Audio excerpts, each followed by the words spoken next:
Doctor عظمیٰ مسرور ہے اور I am a consultant clinical psychologist اور ایز اے کنسلٹنٹ میں سروسز پرووائڈ کر رہی ہوں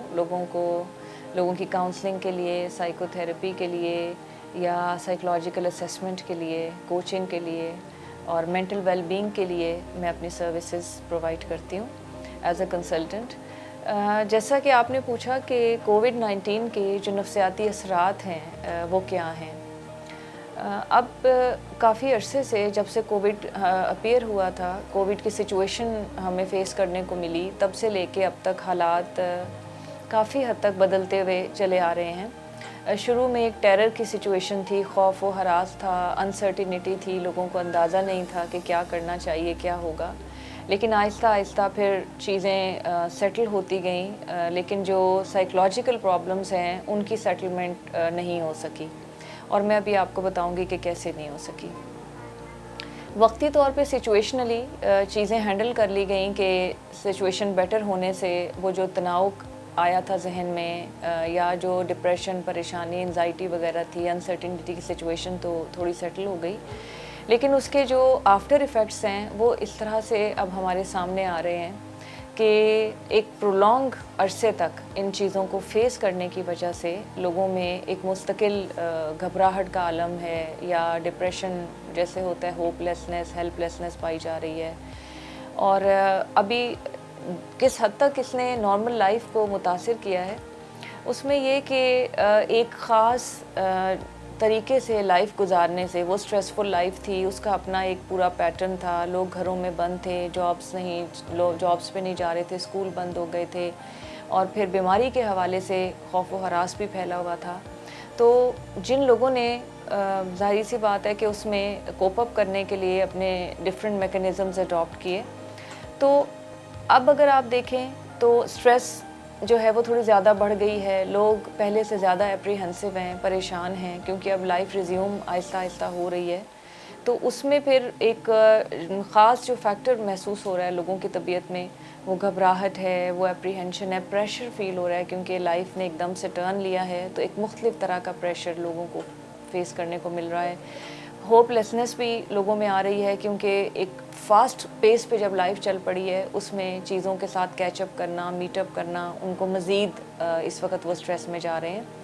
اور اس کے علاوہ ڈپینڈنسی بھی ایک دوسرے کے اوپر زیادہ ہو گئی ہے، اور لائف سٹائل جو بالکل ہی پہلے ڈیفرنٹ تھا، اس سے پہلے ڈیفرنٹ تھا، اب ایک بالکل نیا پیٹرن جو ہے وہ سامنے آ رہا ہے، جس میں آپ دیکھ سکتے ہیں کہ ایک آن لائن سسٹم کا میکینزم ہے، پھر ایک پارشل ان اینڈ آؤٹ قسم کی لائف ہے، جس میں سے لوگ خود سٹریسز میں سے گزر رہے ہیں۔ یہ میں بات کر رہی ہوں ابھی ان اثرات کی جن کو ہم کہہ سکتے ہیں کہ جو نیگیٹو اثرات ہیں، حالانکہ اس کے کچھ پازیٹیو اثرات بھی اپنی جگہ ہیں، جس میں لوگوں نے اب چیزوں کو ڈفرینٹ اینگل سے دیکھنا شروع کیا، اس کو ایک چیلنج کے طور پہ لیا، کچھ ٹیکنالوجی سے بھی واقف ہوئے، اور ایک پراپر پلاننگ جو ہے وہ کر کے وہ چلتے ہیں۔ اس میں جو ذہنی تناؤ جو دیکھنے میں ملا جب ہم اس فیز میں سے گزر رہے تھے، اس نے اور بھی دیگر جو بیماریوں کو جنم لیا۔ ان میں یہ تھا کہ جن لوگوں میں پہلے ہی ٹینڈنسی تھی، جو پہلے ہی تھوڑا سا آپ کہہ سکتے ہیں جو پرون تھے، یا جن کی ڈسپوزیشن تھی مختلف بیماریوں کی طرف، ان کی بیماریاں، ذہنی بیماریوں میں اضافہ ہوا،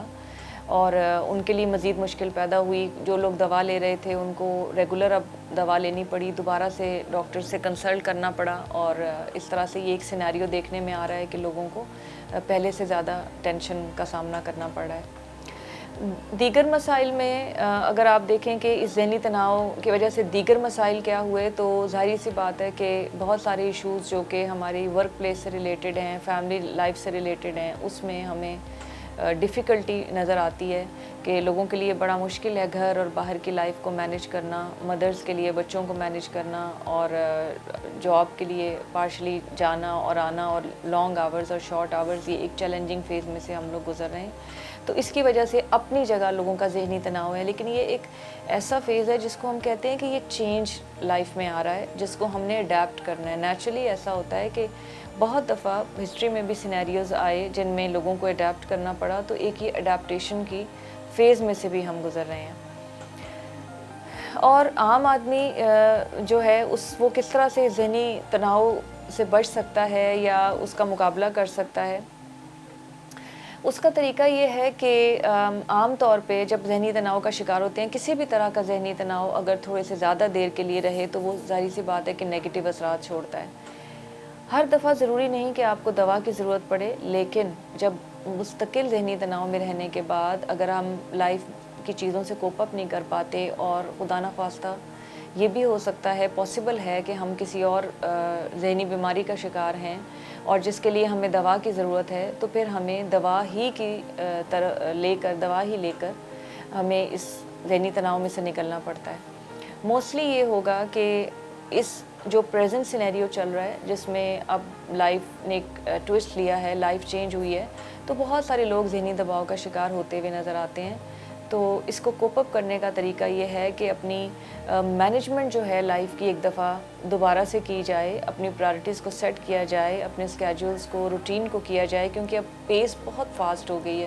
اب ہر انسان کو ایک فاسٹ پیس میں چلنا ہوگا، اور یہ بالکل ایسا ہے کہ جو اس سینیریو کو ڈیل کر لے گا اپنی پراپر پلاننگ سے، تھوڑا سا چیزوں کو فورسی کر کے، دوسروں کی ہیلپ لے کے، اور اس کو لائف کے اس فیز کو ایک چیلنج کے طور پہ لے کے جو اس کو کر لے گا، وہ تو ظاہر سی بات ہے کہ کسی فیوچر میں ذہنی تناؤ سے بھی بچ جائے گا اور کسی بڑی مشکل سے بھی بچ جائے گا. لیکن اگر خدا نخواستہ آپ اس طرح نہ کر پائے اور چیزوں کی مینجمنٹ نہ ہوئی، تو پھر یہ بھی چانس ہے کہ بعد میں کچھ عرصے کے بعد مزید سٹریس میں بھی جا سکتے ہیں اور مزید ذہنی تناؤ کا شکار بھی ہو سکتے ہیں. تو اس سے بچنے کا جو طریقہ ہے جیسے کہ میں نے ابھی بتایا، وہ یہی ہے کہ آپ ایک پراپر پلاننگ کریں اور اپنے لیے فورسی کریں کہ ابھی کس طرح کے چینجز آ گئے ہیں آپ کی لائف میں، اور ان کو پازیٹیولی اڈیپٹ کرنے کی کوشش کریں. کیونکہ میرے لیے ان چیزوں کے بارے میں سوچتے رہنا، ان کی نیگیٹو ایویلویشن کرنا، یا جیسے آسان زبان میں کہیں تو کوستے رہنے سے کیا ہوگا کہ سچویشن اور زیادہ ڈسٹرب ہو سکتی ہے، خراب ہو سکتی ہے. تو ایک چیلنج ہے، اس کو آپ نے لینا ہی لینا ہے. ٹیلی میڈیسن کا رول کیا ہے اس میں؟ کئی دفعہ ایسے حالات ہو جاتے ہیں کہ ظاہری سی بات ہے بہت آسان نہیں ہے اب کسی بھی انسان کے لیے ڈاکٹر کے پاس چلے جانا اور دواؤں، اور وہاں پہ جا کے ڈیٹیل سے اپنی پرابلم کا ذکر کرنا اور اس کے بعد دوائی وغیرہ پرسکرائب کرانا. میں اگر ٹیلی میڈیسن کی بات کروں گی تو سائیکیاٹرک میڈیسن کی بات کروں گی، کیونکہ فزیکل ایگزامینیشن میں یہ پریفریبل ہوتا ہے کہ آپ ضرور ڈاکٹر کے پاس جائیں اور جا کے اپنا پراپر ایگزامینیشن کروائیں اور پھر دوا کو پرسکرائب کریں. لیکن کئی سینیریوز ایسے ہوتے ہیں جن کو ہم یہ والا پریزنٹ سینیریو کے ساتھ ہم ایگزامپل دے سکتے ہیں کہ ایسا پاسبل نہیں ہوتا. تو ٹیلی میڈیسن کا اپنا ایک پازیٹیو رول ہوتا ہے کہ کم سے کم کسی بہت ہی سیویئر کرائسس سے وہ بچا سکتی ہے، ایمرجنسی ایڈ دی جا سکتی ہے، اور اگر ایکسپیرینسڈ ڈاکٹرز ہوں تو وہ پرابلم کو اچھے سے ڈیل بھی کر سکتے ہیں. لیکن جیسے ہی پاسبل ہو کہ آپ ایگزامن کروا سکیں، فزیکلی ڈاکٹر کو وزٹ کر سکیں، تو آپ کو فوراً ایسا کرنا چاہیے. سائیکیاٹرک میڈیسن میں یہ ہوتا ہے کہ پریفریبلی سچویشن کو اگر ڈیل کرنا ہی پڑ گیا اور اگر ایسا کوئی ضرورت پڑ جاتی ہے کہ آپ سائیکیاٹرسٹ کو دکھائیں اور دوا پرسکرائب کروائیں، تو ایسی سچویشن میں ایسا کیا جا سکتا ہے. مثلاً اگر کسی کو نیند نہیں آ رہی، یا کسی کو پینک اٹیکس ہو رہے ہیں، یا کوئی بہت زیادہ ڈپریس ہو گیا، اس کی بھوک اور نیند ڈسٹرب ہو گئی ہے، یا اس کا بہت برا حال ہو گیا، اس صورت میں کوئی نہ کوئی میڈیسن جو اس وقت کی سچویشن کو ریزالو کر سکے، اس کو ہیلپ فل اس کے لیے ہو سکتی ہے. تو آئی تھنک ٹیلی میڈیسن کا ایک بہت پازیٹیو رول ہے اس سینیریو میں. اگر یہ نہ ہوتا تو آئی ڈونٹ نو کہ کتنے زیادہ یہی والا ایک پریزنٹ کرائسس جو ہے یا سینیریو بہت زیادہ ہاریبل سینیریو میں بھی کنورٹ ہو سکتا ہے.